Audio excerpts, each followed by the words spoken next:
kò gba ẹ̀kọ́ ó dáni lójú pé yóò jìyà iṣẹ́ burúkú ni wọ́n ń ṣe tí wọ́n bá jalè wọ́n wá tún fọ́lé ẹ̀dá kún yé ẹ̀yin òbí wa lẹ́bàá lówó kẹjọ kẹtọ́ wa iṣẹ́ burúkú ni wọ́n ń ṣe tí wọ́n bá jalè wọ́n wá tún fọ́lé ẹ̀dá kún yé ẹ̀yin òbí wa lẹ́bàá lówó kẹjọ kẹtọ́ wa ẹ̀dá kún yé ẹ̀yin òbí wa lẹ́bàá lówó kẹjọ kẹtọ́ wa.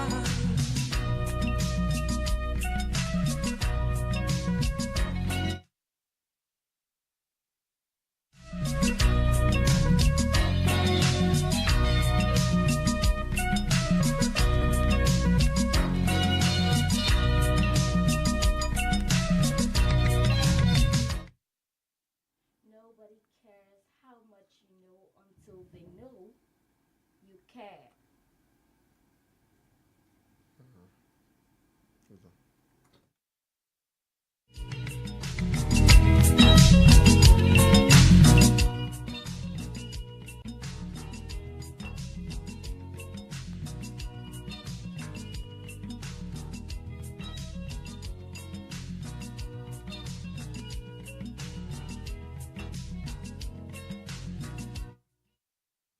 Nobody cares how much you know until they know.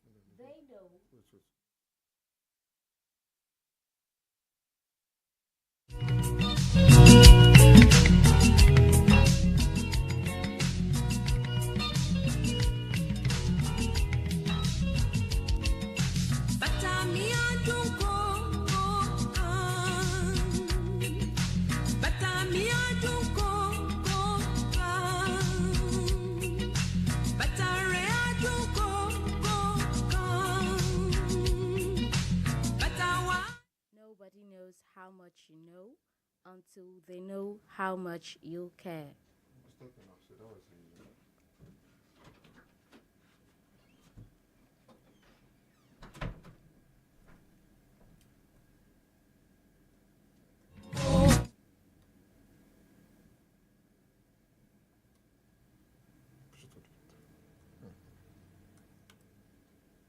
Nobody knows how much you know until they know how much you care. With this quote from Theodore Roosevelt, I welcome you to another edition of this wonderful program on radio, Education Today. Education Today is a program that aims to call the attention of the public to education matters as they affect the effective running of the educational system and the achievement of educational goals. This comes on air every Saturday on this station, Light Radio. I am Nima Ibrahim. Good afternoon. Our goal is to educate, inform, orientate, and entertain society on educational matters, address issues affecting the educational system, influence public opinion, and drive effective educational policy directions to guide the formulators and the implementers. For your comments, questions, and contributions, you can reach us on Facebook via www.facebook.com/Light Radio, X @The Light Radio, Instagram Light_Radio, YouTube Light Radio. You can also call or send a message to us via SMS or WhatsApp on 0809-738-4000. We'll go on a quick break. When we return, the program continues. Please stay with us.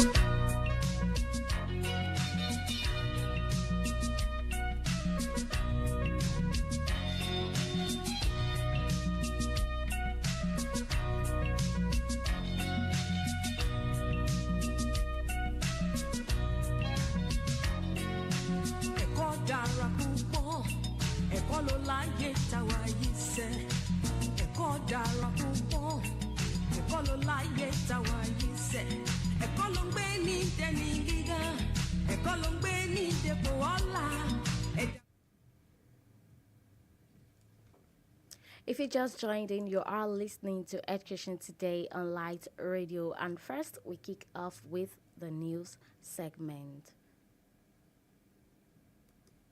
Hello, good afternoon, and welcome to the news on Education Today, reaching you live from Light Radio. I am Nima Ibrahim. First, The top stories. Why we are embarking on warning strike, ASUP president. TET Fund suspends foreign scholarship for academic staff costs, abscondment. Former UIVC calls for review of legislation excluding private universities from TET Fund, NEL Fund. And on the foreign scene, Oxford University elects new chancellor. Now the details. The Academic Staff Union of Polytechnics, ASUP, has announced plans to shut down all polytechnics nationwide on Monday, December 2nd, 2024, citing the federal government's failure to express critical demands aimed at resolving systemic challenges in the sector. The decision was arrived at the National Executive Council meeting of the union in Abuja, where ASUP criticized government of reneging in implementing a number of demands tabled before them. President of ASUP, Comrade Panja Sharma, announced the planned industrial action, stating that the 11 demands for which governments have been recalcitrant to meet dates back to successive governments, especially former President Muhammadu Buhari. Recall that ASUP had issued a 15-day ultimatum to the federal government and other relevant agencies to immediately review and reverse all decisions inconsistent with the provisions of the Polytechnics Act and other governance instruments in the subsector. The union had also alleged issues of impunity and disregard for clear provisions of the Federal Polytechnics Act, various edicts establishing state-owned institutions, among other governance instruments. The Board of Trustees of Tertiary Education Trust Fund, TET Fund, has approved the suspension of the foreign component of the TET Fund Scholarship for Academic Staff, TSAS intervention with effect from 1st January 2025. The suspension was in response to the excessive cost of training in foreign institutions, as well as the high rate of abscondment of foreign scholars. Director, Public Affairs of TET Fund, Mr. Abdulmumin Oniyongi, conveyed this development in a statement on Thursday in Abuja. The statement, however, TET Fund scholars who have already enrolled in foreign institutions would continue to draw down on the scholarships till the end of their programs. The intervention agency also said it was expected that the suspension would conserve and reduce the pressure on foreign exchange rates, boost investment and local capacity in Nigerian tertiary educational institutions, and significantly increase the number of beneficiaries of the intervention. Professor Abel Olayinka, a former Vice-Chancellor of the University of Ibadan, UI, has called on the federal government to reconsider laws that prevent private universities from benefiting from the Tertiary Education Trust Fund, TET Fund, and for students in these institutions to be eligible for the Nigerian Education Loan Fund, NEL Fund. Olayinka emphasized that while private universities are funded by individuals, they function as public entities that serve the broader public good. He made the statement during the 17th convocation lecture of Lead City University, Ibadan, titled Resolving the Trilemma of Access, Affordability and Quality in the Nigerian University System, a Role for the Entrepreneur. Olayinka argued that despite their private origins, these universities contribute significantly to the public education system in the National Youth Service Corps scheme and contributes their quota to the nation's socio-economic development. The federal government has announced plans to turn the National Youth Service Corps (NYSC) orientation camps across the country into skill acquisition hubs for the benefit of all corps members. Minister of Youth Development, Comrade Ayodele Olawande made this known at a maiden interactive session with newsmen on Monday in Abuja since his elevation from Minister of State to substantive Minister of the Ministry. Olawande at the event reiterated his earlier directive that NYSC core members should not be posted to where is not their area of study, emphasizing that there was no going back on the policy. We said it and we will stand by it and work towards it, he said. Furthermore, he highlighted the importance of skill sets for young people in Nigeria, noting that his ministry would achieve the transformation of NYSC camps into skills acquisition centers through public-private partnership of the government. He further appealed to the Nigerian youth to have faith in the country and the efforts by President Bola Ahmed Tinubu to address multiple challenges bedeviling the nation, recognizing that not every graduate would be gainfully employed in government establishments or in the private sector. And away from Nigeria, former UK Conservative Party leader William Hague has been elected Chancellor of Oxford University, one of the most prestigious positions in British academia, the university said Wednesday. Hague was elected in an online vote by staff and alumni of the 800-year-old university, and he will be replacing Chris Patten, the last British governor of Hong Kong, who has held the post since 2003. Hague beat contenders including former Labour Cabinet Minister Peter Mandelson and Elish Angiolini, the former top law officer in Scotland. According to the university, Hague will be inaugurated early next year and will serve a 10-year term. The Chancellor is the university's titular head and presides over key ceremonies as well as overseeing the election of the Vice Chancellor, the university's day-to-day leader. Hague is also an Oxford graduate who began his political career at the Oxford University Conservative Association.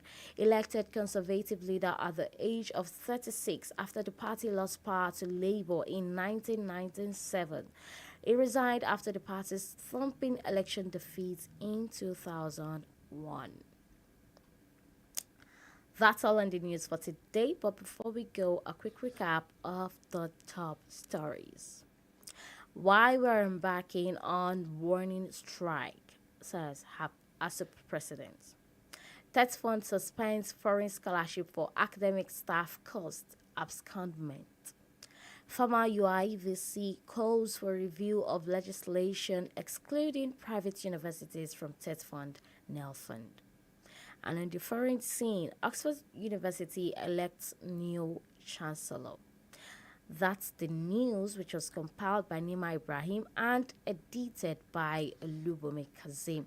Don't forget, for the coverage of your educational competitions, programs, seminars, trainings, among others, you can call us on 0702 507 4268 or you send us an email via educationmediaservices@gmail.com. Thank you for listening. Education Today continues in a moment. Please don't go nowhere.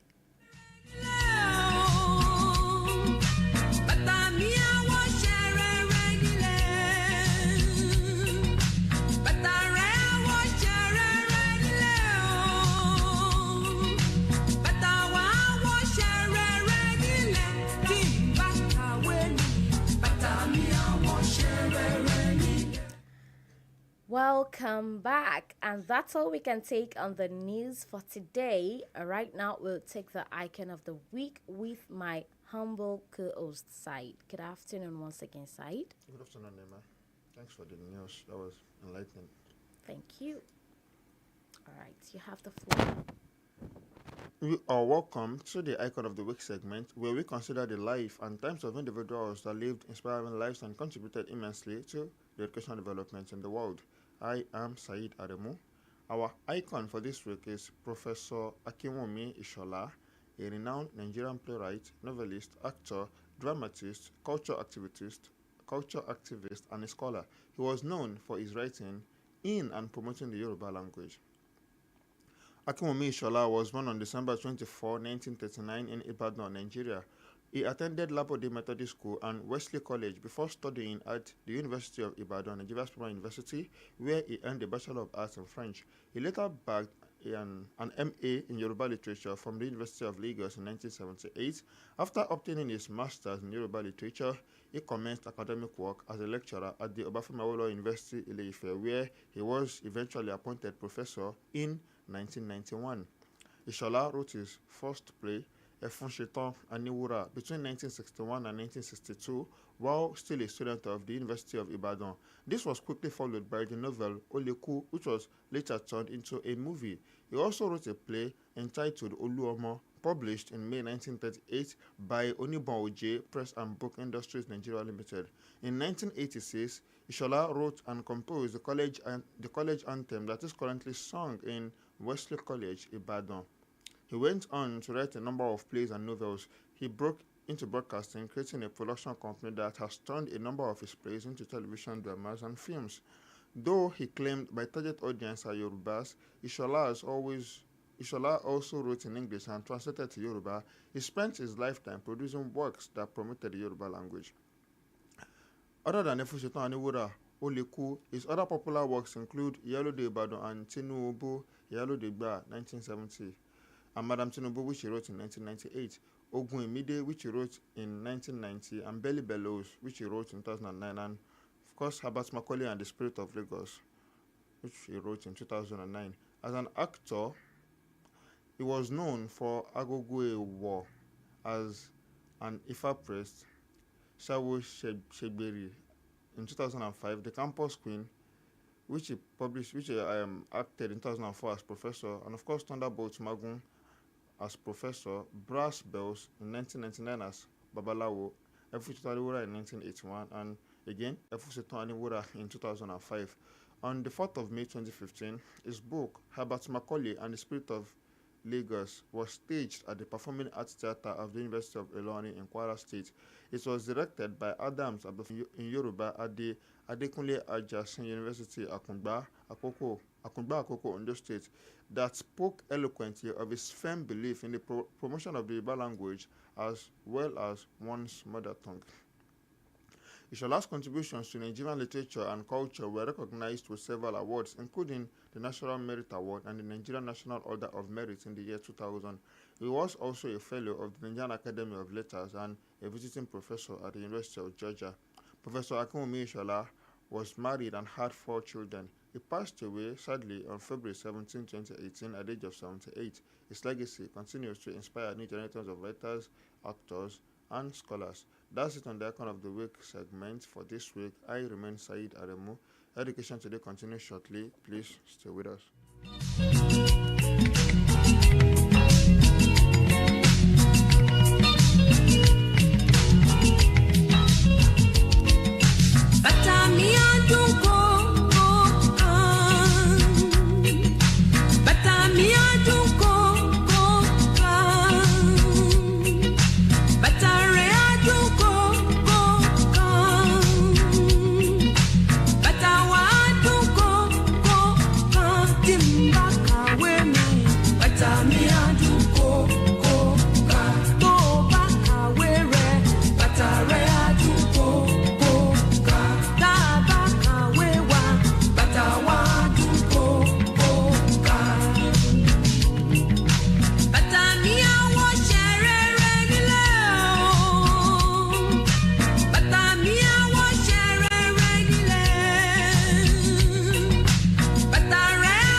Welcome back. That was the Icon of the Week segment, and we celebrate the renowned scholar, playwright, actor, and dramatist, Professor Akinwumi Ishola. And right now, we'll proceed to take the School in Focus segment with my humble self once again. Good afternoon once again, and welcome to the School in Focus segment, where we take a look at institutions of interest, provide a background to the establishment, their administration, and some notable alumni. I still am Nima Ibrahim, and our School in Focus today is the National Open University of Nigeria, NOUN, and I also happen to be an alumna of the institution. Thank you. So, the National Open University of Nigeria, NOUN, is a federal open and distance learning institution, the first of its kind in the West African sub-region. The university was established in 2002 under the administration of President Olusegun Obasanjo. The bill establishing the university, the Open University of Nigeria Bill, after passing through all the necessary official processes, which include change of name to National Open University, was ratified and signed into law by President Shehu Shagari on 22nd July 1983 and was gazetted on 27th July 1983 as the National Open University Act Number 6 of 1983, thus giving the university legal basis for its existence. It is this law that governs the existence of the National Open University of Nigeria till date. However, it was sunset at dawn for the nascent university when unexpectedly the federal military government that succeeded the civilian government of Alhaji Shehu Shagari suspended the operation of the National Open University on 25th April 1984. But the compelling need for wider access to higher education for teeming Nigerians would not go away a decade and a half later, after the suspension of the university. Thus, the idea of reviving the National Open University forcefully entered into the government political narrative with the coming of the civilian government headed by Chief Olusegun Obasanjo in 1999. In 2002, the suspended National Open University Act of 1983 was reactivated, thus resuscitating the National Open University with Professor OLUBUNMI as the maiden vice chancellor. Professor Jegede had earlier in 2001 been appointed as national coordinator, National Open and Distance Education Program by Chief Olusegun Obasanjo. The National Open University of Nigeria, as we have it today, has become a leading open and distance learning institution in Africa, providing functional, flexible, accessible, and cost-effective education for all who seek knowledge. It currently has over 115 study centers spread across the 6 geopolitical zones of the country, and the current student population stands at over 500,000, offering over 50 programs and 750 courses. NOUN is said to be the largest university in Nigeria by student enrollment and national spread. It is also the only institution licensed by the National Universities Commission to offer a single-mode open and distance education to learners in Nigeria. As a faithful trustee of the Nigerian people, NOUN leverages on information and communication technology (ICT) to deliver an education tailored towards the globalized economy. The university offers exceptional academic programs that meet the specific needs of all sectors of the global economy. It has several faculties, including Faculty of Science, which offers programs in environmental science, mathematics, biological science, chemistry, and physics. We also have the Faculty of Computing, Faculty of Agricultural Science, Faculty of Art, Faculty of Management, Social Science, Law, Health Science, etc. NOUN also provides various learning resources, including eCourseware, a platform that offers access to digital course materials, e-library, a virtual library that provides access to academic resources and research materials. Radio station, we have the NOUN 105.9 FM, a radio station that broadcasts educational programs and provide opportunities for mass comm students. Isn't that amazing? To apply for admission to the National Open University of Nigeria, now at the undergraduate or postgraduate level, candidates are typically required to have a minimum of 5 O-level credits, including English language and mathematics. While for postgraduate diploma programs, applicants must hold at least a pass bachelor's degree in any discipline from a university or polytechnic recognized by the noun Senate. There are also opportunities for master's and PhD programs in different fields available for prospective candidates. Further information concerning admission and course offerings can be found on the noun website nou.edu.ng.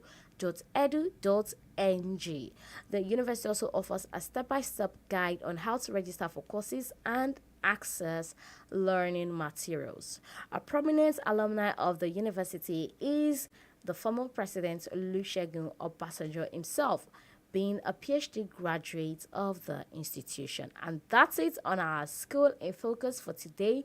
Once again, I am Nima Ibrahim. Education Today continues in a jiffy. Please stay with us.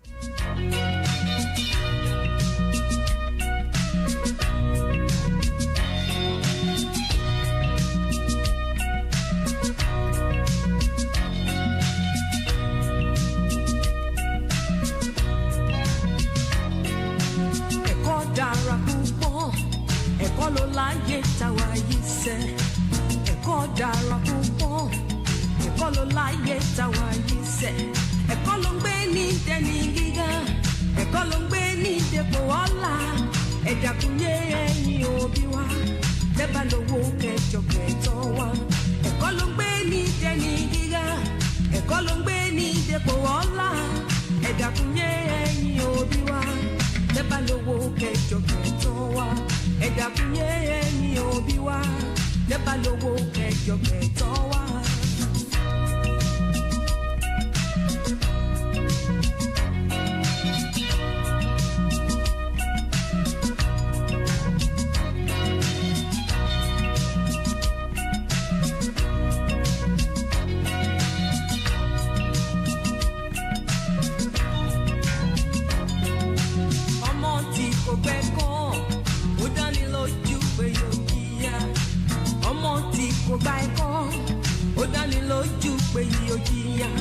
Iṣẹ́ burúkú ni wọ́n ń ṣe, tí wọ́n bá jalè wọ́n wá tún fọ́lé.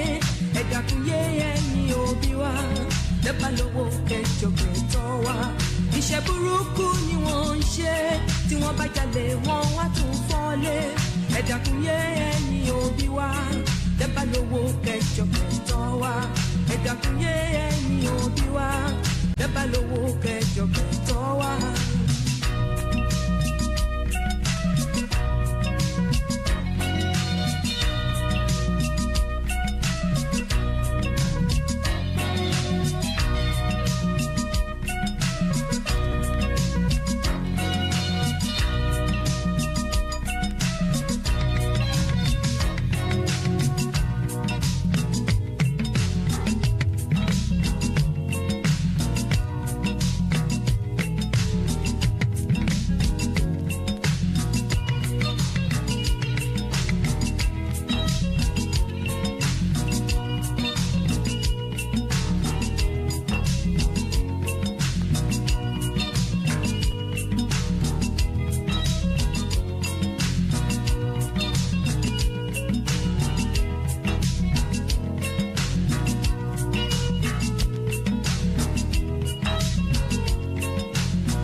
are still on to Education Today on Light Radio, and right now we're moving into the discuss segment. And our guest is very much here with us. And today we are discussing the imperatives of data in educational management. Once again, we are discussing the imperatives of data in educational management. So, on earlier in the week, the Minister of Education, Dr. Tunji Alausa, complained of the lack of sufficient data, which has been affecting government policies and intervention strategies to better the Nigerian educational system. And joining us on the program for today, we have an educational administrator, a lecturer, a researcher, an educational consultant, and our own in-house analyst, Mr. OLUBUNMI KAZEEM. Good afternoon, Mr. KAZEEM. Good afternoon, Sai. Good afternoon, Nima. Good afternoon to all our listeners. It's a pleasure to be here as always. Good afternoon. Thank you very much. Remember, you can part of the discourse by sending your comments and questions to 08097384,000, or you can drop them on as comments via the live video feeds on Facebook and YouTube. Before moving into the discourse proper, our short quiz question: in what year was the National Open University of Nigeria established? Nima was so zealous when she was reading that, so I believe everyone should have gotten the answer to that. Send your answer to the WhatsApp number 0097384000 or our Facebook or YouTube page. The first correct answer is going to be our winner. Right. Now, Mr. KAZEEM, Yeah. quick question. First question to you. So, what do you understand by the term data-driven decision making, particularly in the context of like educational management? All right. Thank you very much. The kind of world we live in is a world where a lot of events, a lot of things happen. People, the population of the world we're talking about almost about 8 billion people in the world today. Now, that's enough data of, different people in terms of different things about them, their activities, different organizations, different companies and things like that. So when it comes to data-driven decision making, you're talking about the fact that ordinarily when you talk about decision making, there are under 3 different situations under which decisions are made. You can make decisions under certainty, decisions under uncertainty, and decisions under risk, situations. Now, but when we're talking about decision making with data, you're talking about the fact that decisions that are to be taken by the decision makers is actually based on available information, available facts, with which it's able to guide whatever decision they want to make. And at the end of the day, it tries to reduce the uncertainties and the risks associated with the decisions that are to be made. So in this case, you're talking about the fact that you are coming from a position of knowledge, position of facts, rather than just mere opinions or guesswork. So data-driven decision making, bringing it, for instance, within the context of educational, management here, is saying that the policymakers, decision makers, as far as the educational system is concerned, decisions they are taking are based on available facts of resources, individuals, infrastructure, and funding of, the tertiary institutions. And because of inflation, the price of everything has gone up. Now, the institutions have actually decided to jack up, the fees payable by the students. There's fact that ordinarily for federal tertiary institutions, they're supposed to be tuition free. But then the running costs is very, very high. The students, now, with the new fees introduced by the schools, the students cannot meet up ordinarily just like that. And looking at the number of students that you have across the tertiary institutions in Nigeria, if you are to now leave education to on the basis of the capacity to pay, the many students will be out of school. yeah, The government now decided that, okay, fine. Is there any way by which can mitigate the effect of this high, fees? And at the same time, we don't even have enough to be able to say that, okay, let us take it up ordinarily because these are institutions, the students should not pay anything. Federal government now decided, okay, fine. Why not do it in such a way that we advance these students money that they would pay, they will pay directly to the institutions, so the institutions' account to be credited. Yeah. And at the end of the day, looking at the number of students that will be catered by that will be probably a substantial amount of money. But at the same time, what we are doing is it's like a loan, because at the end of the day, federal government is getting their money back after some time. So one way or the other, on the basis of available facts, we are able to keep the students in school. the schools are able to have enough money to run their activities.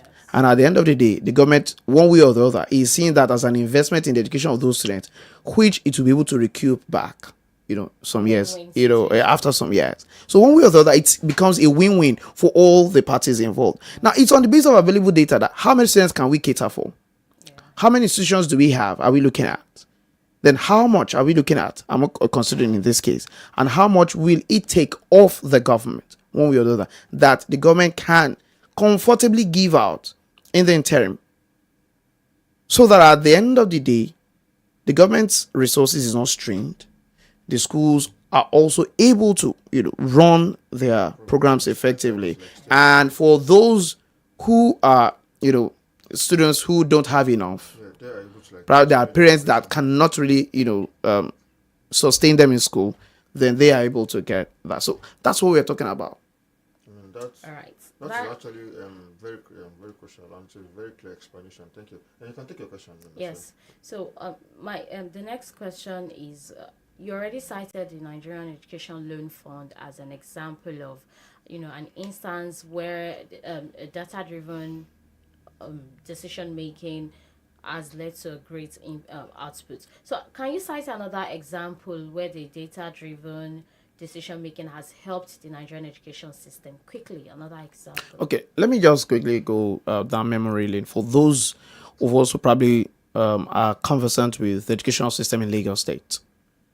You know quite well that at a point during the administration of former governor Babatunde Raji-Fashola, he talked about the ECO project. Now, what brought about the idea of a ECO project and how were they able to sustain the program for almost like 8 years? Now, you look at it that, okay, we need to really ramp up the infrastructure in our secondary schools. But then, can the government just dole out this money just like that? Say, no, we have doled out, such monies in the past with nothing to show in terms of student results.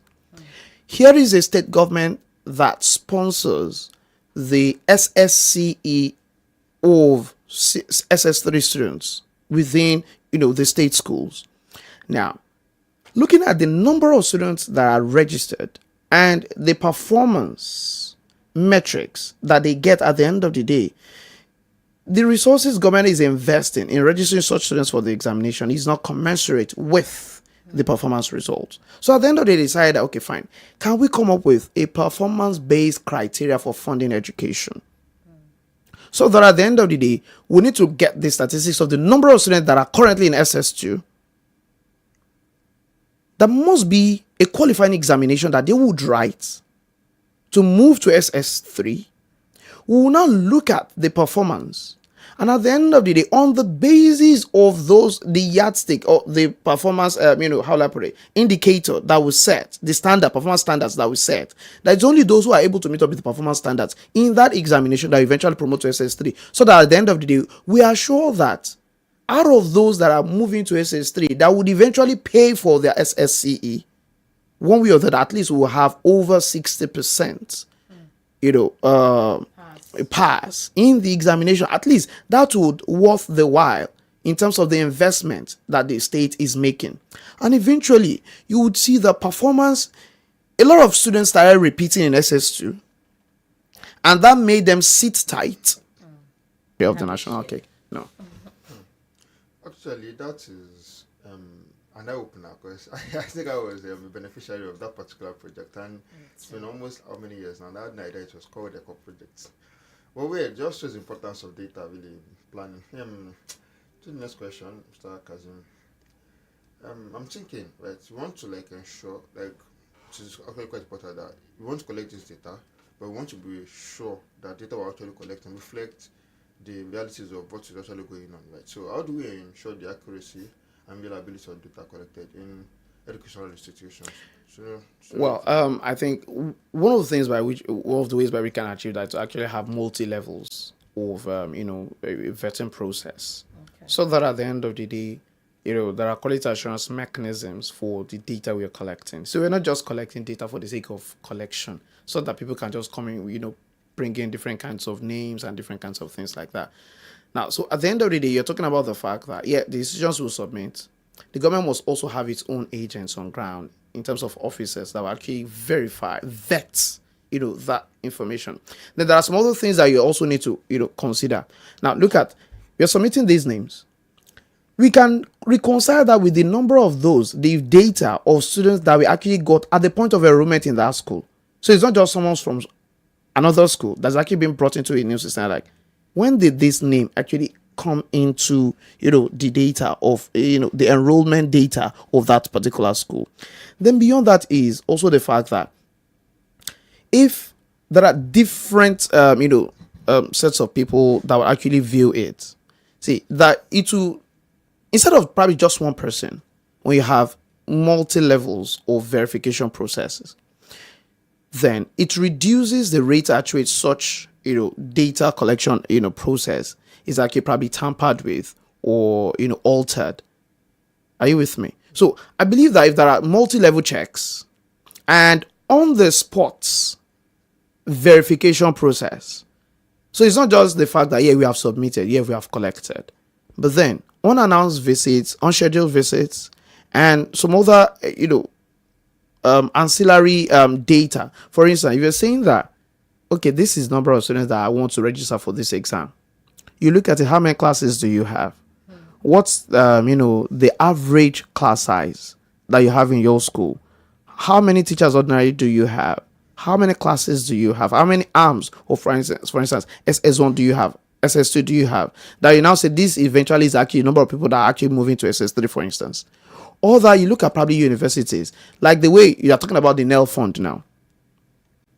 Now, it's not just for instance to say these are the number of students that we want to pay. But you look at it, you have the student data, you have JAM, you have their NIN, you have their BVN. At the end of the day, by the time you are touching, all these things are actually, that is a way by which you can synchronize everything. So by the time you have these synchronized processes, if one end is trying to do something, you cannot at the same time, alter the whole other ends by which you can always, checkmate whatever that is coming in from one end. So by the time you have all these, different levels and, different mechanisms by which you can actually verify a particular figure, one institution is actually bringing into the process, then I think one way or the other it brings in a level of reliability with pretty sure technology will actually help in in fact the integration of technology ordinarily. Let's look at the school system this way. The schools that we have today, the kind of children or students that we have within the school system today are the people ordinarily that you probably call them digital natives. Netizens, God bless you. Now, so this is what actually born in the age of computer. Ordinarily, looking at the information and the data of such thing ordinarily gives us an impression or an idea of the kind of education that they would need compared to their predecessors. Beyond that is the fact that when you have such data of students, that gives you an idea of the number of teachers and the quality of teachers that will be required to actually give the quality of education that is desirable for that educational system. Then the question then is, where are the teachers coming from? What data do you have about the teachers? What data do you have about the number of schools that you have? What data do you have about the number of students that you have? So that at the end of it, by the time you marry everything together and you look at the curriculum that you also have, then you can be able to determine if at all we are having the right quality and quantity of teachers to be able to meet up with the quality and quantity of students that you have and the quality of the curriculum that we also actually want to implement. So that is on the one hand. Then on the other hand, it's also the fact that if you're to look at it, why are different institutions changing their curriculum now? Because of the realities of modern times. Why is everyone talking about STEM, STEAM, and all this like that? It's because of the fact that you look at the way the world is going and looking at our own curriculum, doing comparison, and looking at, for instance, why is it that Nigerians actually are running abroad or actually leaving the public education system? The number of students that actually leaving the public education system and going to the private sector, providers, is a function of the confidence they have in the system. Ordinarily, for any educational, manager or so a planner who sees the trend will be able to tell us exactly that with the way things are going, then this is the level that we actually need to move or whatsoever. Now, because we're talking about students' improvement, before you can decide that there is a need to improve, there must be a basis for you to say that what is the current level of performance. It is data. What how many students are enrolled in a particular class? By the following session, how many students eventually get promoted? Are you expecting? Now, what percentage is that? Now, does that meet up with the performance standards that was set at the initial stage? If, for instance, you're saying that 1 million students registered in GSS1, and of that 1 million students that registered in GSS1, eventually 750,000 students promoted to GSS. So the question is, where are the remaining 250,000? Are they still retained within the educational system, or they are out? Out of the system. If they are still retained, they are repeating class. Now, how many eventually get out of the educational system that are not retained within the school system? Then the question then is, where are they? So that at the end of the day, what you can now decide, okay, if you do a follow-up, we can actually interview or find out why did they leave the system. Is it because they lost confidence in themselves and their capacity to actually improve intellectually or academically?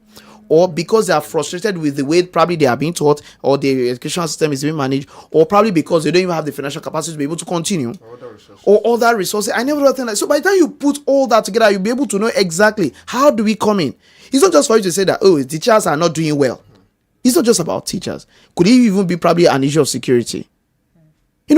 See, it is on the basis of all these, data that you have, they're able to, synthesize that can say, oh, by the time you do the analysis of the available data, then you can actually look at, okay, this is the kind of intervention that we actually need to bring in to probably improve them academically, or to, could it even be a function of unavailability of, educational resources in the school system?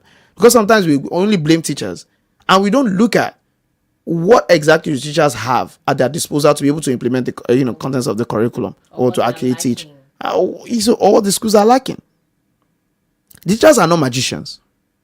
They have to use educational resources. So if probably the government is found wanting in provision of educational resources, how does the government now come up with the idea that teachers are not actually doing well? So but you would look at it that a lot of decisions that we take sometimes, they are not from the position of facts. They're just mere sentence. After all, I have invested, I have paid so amount of money and things like that. It's not just about paying money. Are you deploying the money into the right places? The right channels. So, proper data will give you an idea of where exactly this thing is going, and if at all, it will actually give you the desired result.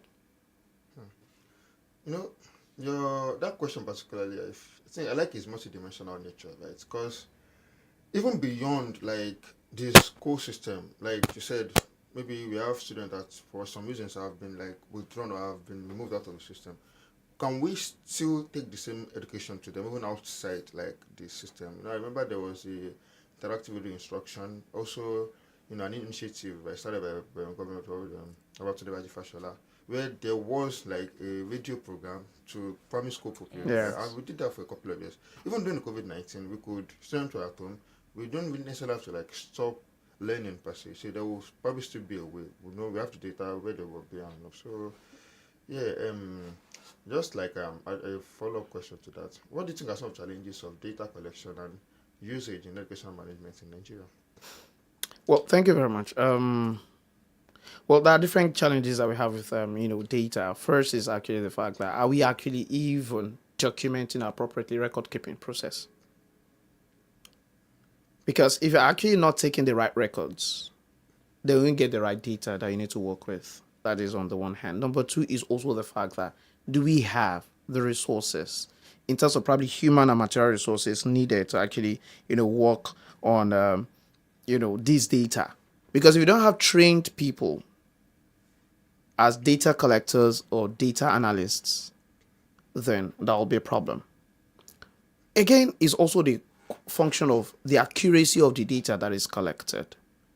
Because sometimes the government itself or those in charge also put those who work within the educational system in a precarious situation that they are forced to falsify figures. Let me give you an instance. In a school, public school system, this even operates in Lagos, and it's something that the government really needs to pay attention to. students are writing exams and you will delay examination, for instance. Let's say the school is supposed to vacate this week. This is Saturday. The students are supposed to actually vacate on Friday, yesterday. Now, exams will be written till like, say, Tuesday, Wednesday. And you'd expect the teachers to work on it and get the results ready on Friday or Thursday and everything submitted on Friday and signed and every other thing like that. Now, if they just decide to wait to collect the right kind of information, a lot of times you will find out that there would be issues. And you say because there are mistakes in the process of recording, because they are even doing physical recording, manual recording.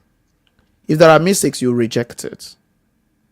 Beyond that is, if students fail, you would say this number of students that have failed is too much. The teachers must do something about it, so reject it, so they have to go and write another one. Now, when you tell them that we cannot accept this result, go and prepare something else. What exactly are you telling them? Go and 45 figures. Is that not so? Now, and they also have to meet up with the deadline. The question then is, what magic do you expect them to do? So then you have a situation where some teachers eventually, even before the exam is written, the result is ready. Because we know you want us to work from answer to the question, not from question to the answer. So already, okay, fine. So we have already even prepared our answer even before the questions are attempted. Because so that at the end of the day, you will not delay us.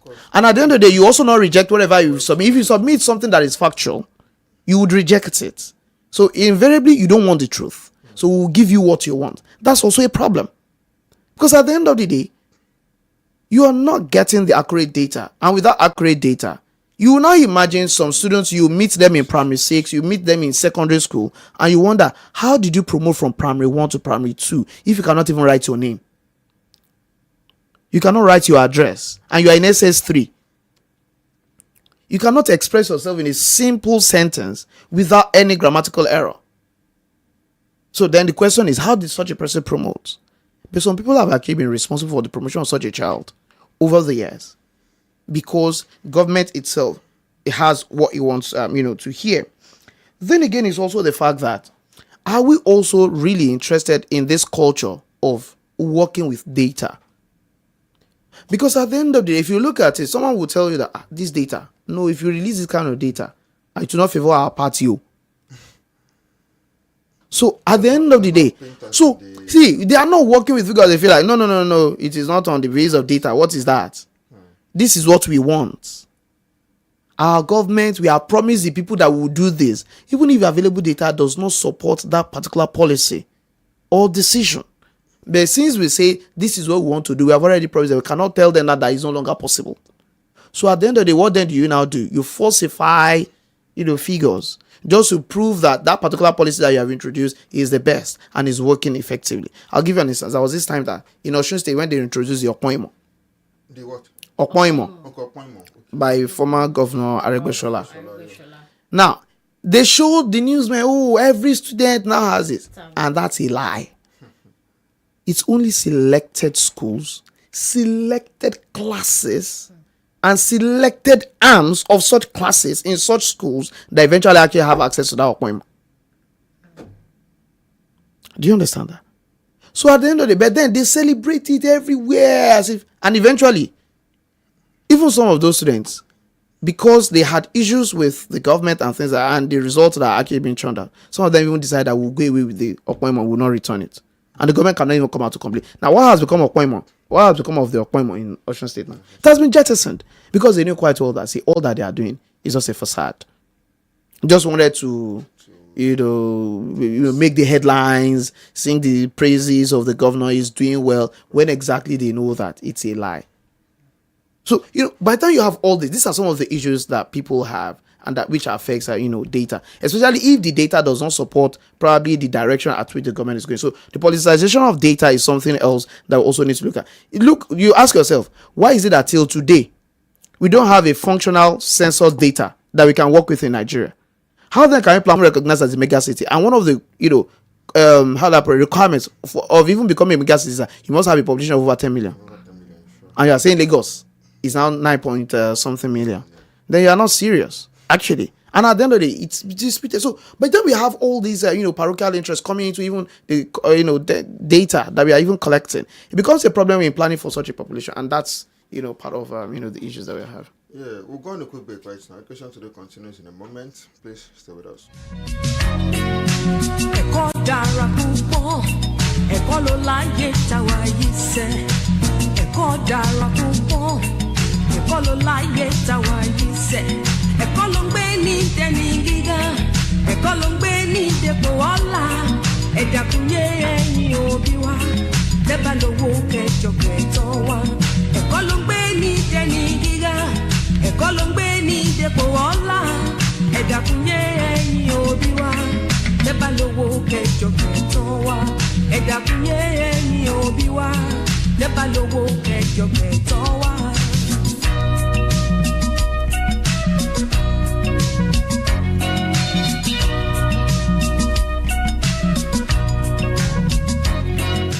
Yeah, announce question. Welcome back, and you are still on to Education Today on Light Radio. We have been looking at how we can leverage on data-driven policies, strategies to improve the Nigerian education system. And the quiz question once again is, hopefully we already have a winner by now, but the quiz question nevertheless once again is, in what year was the National Open University of Nigeria established? So, moving on quickly because time is no longer on our side, how would you address concerns about data privacy and security in educational institutions? All right, thank you very much. Quickly. Data privacy. Well, thank God we already have a government agency in charge of that now. National Data Protection, Commission or something. Yeah, NDPC. All right. So, and actually trying to work around all institutions, all government agencies that are involved in, data collection. And for the fact that for anyone that would actually operate on data must actually be certified, data person.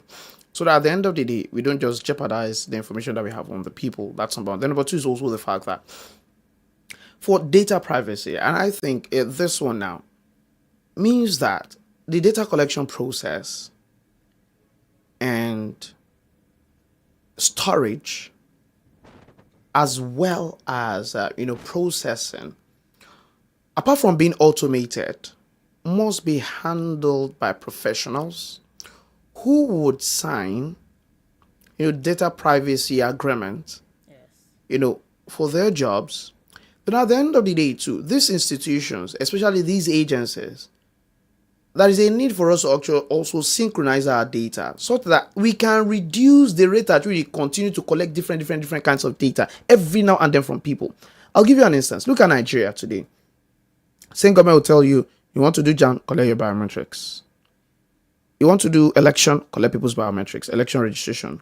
You want to do driver's license, you collect people's biometrics. You want to open an account, BVN, collect people's biometrics. You want to do international passport, collect people's biometrics. And so on and so every now. And at the end of the day,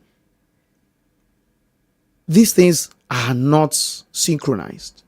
Ordinarily, if you have synchronized that, ordinarily you expect that with, for instance, NIN, every other agency that needs some of these pieces of information, just get your name and your NIN.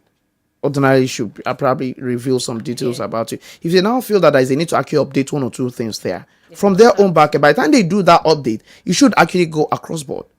And you expect that, NITDA or NIMC can actually, come up and synchronize all these, data that I've collected at different points. So that at the end of the day, that will not be, because a lot of times, because you have to tell people to actually go around, to go and do this, all these banks and KYC, GSM registration and things like that. In the process, people's data get compromised. And it's something that we really need to pay attention to. And for me, I also feel that if there are consequences for wrong action, particularly for people who probably sell people's data or they give unauthorized access or sharing of people's data, if there are consequences, people get punished. If people get punished for compromising other people's data, then I think that, people would actually say that, in this country, there is this level of anyhowness with the way we do things. Yes. Impunity. And because people do things and they get away with it, no consequences, it becomes a problem. And we're unable to, checkmate people's action. But I believe that by the time NDPC now, starts, prosecuting different organizations for compromising people's data, then I think people would actually, sit tight. Yeah. On the final note, Mr. Kazim, thank you very much for that. How do you think technology can be leveraged to improve data collection, analysis, interpretation in our educational system? Thank you very much. Because one of the challenges that we have with data collection, actually, even that of storage and analysis and what have you like that, with technology, it actually simplifies and allows for synchronization of all, different kinds of data that we have collected. Then beyond that, it enables also protect. And with technology, you can have the needed information at your fingertips. Because at the end of the day, you don't have to rely on a particular person. This person didn't come to work. So that's why we don't have this data. Or the person that collected the information that time, he has now retired. So, and that's why we don't have access to it again. The where it is stored, rats infested it. So, and some of these snakes, by the time we leverage on technology, even the process of collecting data is simplified. Within the comfort of my home, I can register for different things. I can register for courses. The other time I could see the way you were giggling with, National Open University of Nigeria. One thing that you have to give now is the fact that they have so much leverage on technology. With that, they have been able to open access to education. They've been able to simplify, lectures and things like that. Everything, you have your course materials online, you have access to online lectures, you have access to online examinations. You don't have to, everybody doesn't have to come to a particular place and no. The world no longer does, the world doesn't do that anymore. I can be here and I be a student in the United States of America. I register my courses, I make my payment and things like I don't have to go to a bank to queue. Exactly. That's what technology has done. And with that, ordinarily, for instance, you can know how many students register for this particular course as a lecturer. So I know how many students are actually, anticipating to write my examination.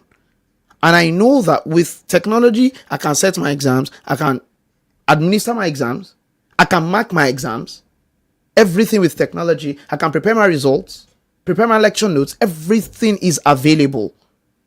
For the institution, with a single click of a button, you can know the number of students that are actually registered in a particular session. You can know how many students do you have that are active. You know how many students ordinarily on paper that you have, but have not registered probably in the last 1-2 years. So that at the end of the day, you can decide to find out, okay, where are they staying? What is happening with them? That a student will still go and claim at home that I'm still a student when probably such a student has been expelled.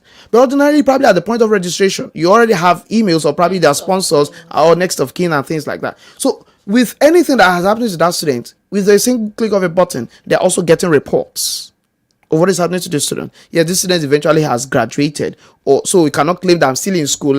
Something is still holding me back. With technology, see, it becomes, you have what we call endless possibilities. That's what technology can give you.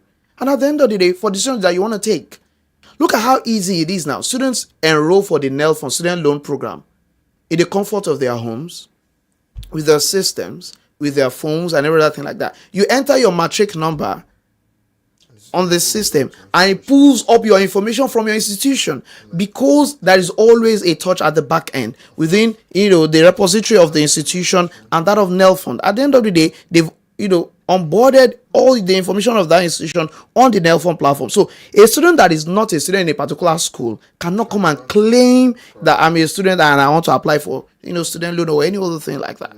That is what technology can actually do for us. So it's only important for us to leverage on the benefits and the potentials of technology to be able to actually get, make the right decision and also achieve the educational system of our dreams. Thank you very much, Akadim. I mean, there's also the aspect of transparency, which no fund is leveraging maximum. Seriously. So yeah, technology gives us endless possibilities, like you said. Yes, that is all we can take on the discuss segment for today. We, as always, would like to appreciate our in-house analyst, who, of course, is also an educational management expert, Mr. OLUBUNMI, for the beautiful insights he has provided onto this program. We'll go on another break now, and we'll be back for the words on the marble. Please don't go anywhere.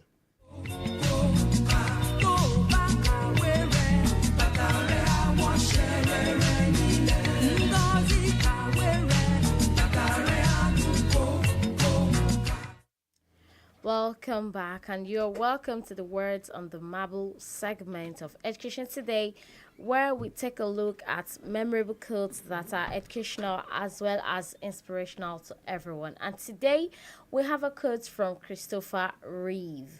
And according to Christopher, a hero is an ordinary person who finds the strength to persevere and endure in spite of overwhelming obstacles.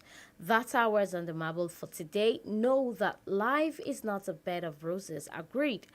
And enduring and towering over obstacles and challenges which are inevitable in life make ordinary people become great men. And as such, do not succumb to the challenges of life.